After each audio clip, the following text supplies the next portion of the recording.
या फिर इस देश इस प्रदेश के गरीबों का सम्मान हो, उससे समझौता डॉक्टर अरविंद राजभर करने वाला नहीं है। बतावा कितना लोग लड़ाई में सांस निकल के हाथ खड़ा। अरे तू ना हाथ खड़ा ना भाई, लड़ाई लड़ाई जा कि ना लड़ाई जा, जोर से बोला लड़ाई जा कि ना लड़ाई जा। अगर हमरे उधर ये कुर्सी पर बैठल बा लोगन से पूछा था लड़ाई लड़ाई जा कि ना लड़ाई जा, तो दोनों हाथ लगे बोला हारा हारा। आज बाबा विश्वनाथ जी की धरती पर हम लोग हैं और बाबा विश्वनाथ आपकी धरती पर हम लोग हैं। हमारा नेता माननीय ओम प्रकाश राजभर को शक्ति देना, वह हिम्मत और ताकत देना कि जिन गरीबों के लिए 24 घंटा काम करता है वह जल्दी स्वस्थ होकर हमारे बीच में आवे। हमारे नेता ओम प्रकाश राजभर यहाँ आने वाले थे। अरे माता भाइयों जरा देखो अपने नेता को। आपका नेता इस कार्यक्रम का मुख्य अतिथि है। उमेश जी थोड़ा हटिए, ये चेहरा देखो, ये वो चेहरा है जो चेहरा इस बनारस में कभी ऑटो चलाता था। ये वो चेहरा है जो चेहरा कभी इसी बनारस में कंडक्टरी का काम करता था, खलासी का काम करता था। आज आप सबके आशीर्वाद से यह चेहरा देश का सबसे बड़ा नेता कहा जाता है, गरीबों मजदूरों का, वंचित सरकार का। साथियों, मैं उनका पुत्र हूं, मैं उनका बेटा हूं। कौन सा ऐसा बेटा होगा जो अपने बाप को हॉस्पिटल में एडमिट करके यहां पर खड़ा होगा? कौन सा बेटा होगा ऐसा? ऐ मेरे गरीब भाइयों, हमारे मंच पर हमारे वरिष्ठ नेता बैठे हुए हैं। हमको भी नहीं पता था क्या हुआ। रात को बाबूजी से बात हुई, बाबूजी ने कहा कि तैयारी कैसी चल रही है। हमने बोला कि बाबूजी तैयारी एकदम चाप के चल रही है। उन्होंने बोला कि सुबह एक इतिहास लिखा जाएगा, बनारस की राजनीति में एक नया अध्याय खुलेगा और वह अध्याय होगा सामाजिक समरसता का। जो लोग यह कहते हैं कि ओम प्रकाश राजभर जातिवादी नेता है, ऐसे लोगों को खुली चुनौती देता हूं। अगर जातिवादी नेता होते तो इस मंच पर डॉक्टर संतोष पांडे नहीं बैठे होते, इस मंच पर जेपी सिंह नहीं बैठे होते, इस मंच पर विधायक बेदीराम नहीं बैठे होते। सामाजिक समरसता आज का जो आगाज है, आज की जो आवाज है, यह आवाज हर गांव तक पहुंचनी चाहिए। यह आवाज हर नौजवान के कान तक पहुंचनी चाहिए। यह आवाज उत्तर प्रदेश के हर गरीब तक पहुंचना चाहिए कि ओम प्रकाश राजभर जननायक है गरीबों के लिए। वही उनका अधिकार दिला सकता है, बाकी कोई नहीं दिला सकता है। साथियों, ईश्वर से प्रार्थना करना। हमारे आपके नेता ओम प्रकाश राजभर सुबह 10 बजे हमारा उनका तय था, हमारा उनका तय था कि नेताजी मीटिंग में आएंगे। हमको जब उन्होंने फोन किया लगभग 10 बजे, हमने पूछा कि बाबूजी कहां तक। उनके एपीएस ने फोन उठा के बोला कि बाबूजी की तबीयत खराब हो गई है। हमने पूछा क्या हो गया? उन्होंने बोला कि अचानक आपसे फोन पर बात करने के बाद अचानक उनको चक्कर आया और गिर गए। जब हमने फोन पर बातचीत किया तो उनकी आवाज में, पहले की आवाज में वर्तमान आवाज में बदलाव लग रहा था। हमने बोला कि मैं आपका बेटा हूं और आप यह तनिक भी मत समझिएगा कि कार्यक्रम खराब हो जाएगा।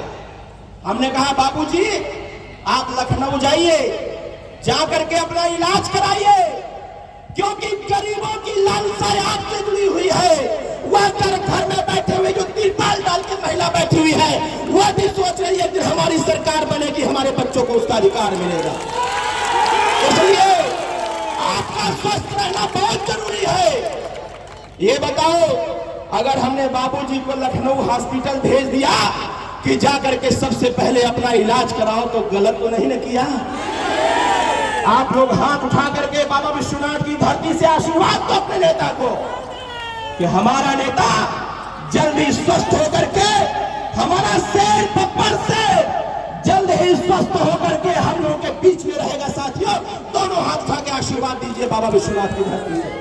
मेरे भाइयों, अभी अभी सूचना मिली है कि बाबूजी ठीक है, स्वस्थ है। और जैसे ही जल्दी ही स्वस्थ होते हैं, फेसबुक के माध्यम से आपके बीच में लाइव लाऊंगा, बताऊंगा कि आपके चाहने वाले करोड़ों लोग आपको देखना चाहते हैं, सुनना चाहते हैं। मेरे नौजवान भाइयों, माताओं और बहनों, गरीब भाइयों, आप आशीर्वाद दो अपने नेता को, आप सहयोग करो, आपस में एकता बनाओ। अगर आप चाहते हैं यह जो लड़ाई 21 साल से लड़ी जा रही है, यह लड़ाई सफल हो, तो फिर हमको और आपको आपस में एकत्रित रहने की आवश्यकता है। विरोधियों का मुंहतोड़ जवाब देने की आवश्यकता है।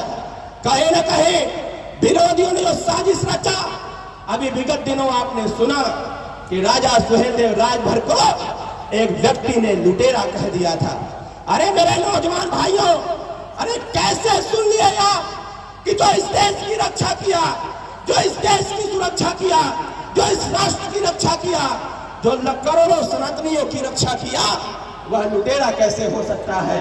कैसे सुन लिया आपने? ये कहीं न कहीं जब हमारे और आपके बीच की एकता खंडित होती है, तो यह विरोधी साजिश रचने का काम करते हैं। तो बताओ, ऐसे साजिश रचने वालों का मुंहतोड़ जवाब दिया जाएगा कि नहीं दिया जाएगा? इस लड़ाई में कितने लोग हमारा साथ देंगे? जरा हाथ उठा के बताइए। मेरे भाइयों, घबराने की तनिक भी आवश्यकता नहीं है। हमारा नेता, हम सबका नेता, करोड़ों गरीबों की आवाज, हम सबके अग्रज, हम सबके नेता माननीय ओम प्रकाश राजभर है। बताइए, सही है कि गलत है? जोर से सही है कि गलत है? आज इस पीले गमछे की पहचान किसने दिया? जोर से बोलिए, किसने दिया? ये झंडा किसने दिया? यह पार्टी किसने दिया?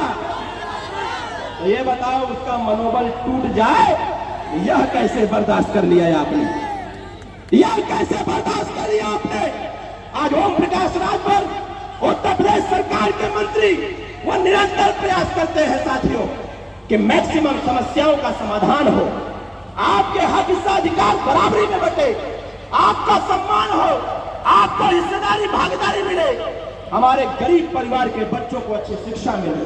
साथियों, यही ये मैदान है जिस मैदान से 2018 में हम सबके नेता ने कहा था कि मैं मंत्री के लालच से सरकार में नहीं हूं, ऐसे मंत्री पद को लात मारता हूं। साथियों, ये वही मैदान है, ये वही मैदान है। माननीय जी ने कहा था, जब गरीबों की सुनवाई नहीं होगी तो ऐसी सरकार में हमें रहने का कोई औचित्य नहीं बनता है। माननीय जी ने कहा था, जिस सरकार में युवाओं का हिस्साधिकार न मिलता हो, ऐसी सरकार में रहने का कोई अधिकार नहीं है। माननीय जी ने कहा था, जिस सरकार में गरीब बच्चों को अच्छी शिक्षा न मिलती हो, ऐसी सरकार में रहने का कोई अधिकार नहीं बनता। लेकिन साथियों, आप सबके संघर्ष और आपकी एकता की देन है कि जो भी बात हम सब लोगों ने माननीय नेताजी के समक्ष, आप सब गरीबों की हिस्सेदारी भागीदारी की बात हुई थी, हमारी सरकार वह पूरा करने का निरंतर प्रयास कर रही है। नौजवान भाइयों, समय बहुत कम है, हमको लखनऊ भी जाना है। माननीय नेताजी एडमिट है, मेदांता अस्पताल में भी लोहिया में थे, वहां से मेदांता लेके जाया जा रहा है और वहां जाकर के पूरा बढ़िया से इलाज कराएंगे, ताकि हमारे नेता, हम सब के नेता, हमारी आवाज माननीय ओम प्रकाश राजभर जल्द ही स्वस्थ होकर के आपके बीच में आने का काम करें। इसलिए साथियों, मैं आप सबको धन्यवाद देता हूं, आप सबको विश्वास दिलाता हूं, यह लड़ाई रुकने वाली नहीं है। इस लड़ाई को हमको आपको मिलकर लड़ना है। जो जहां बैठा वहीं पर खड़ा हो जाए एक बार।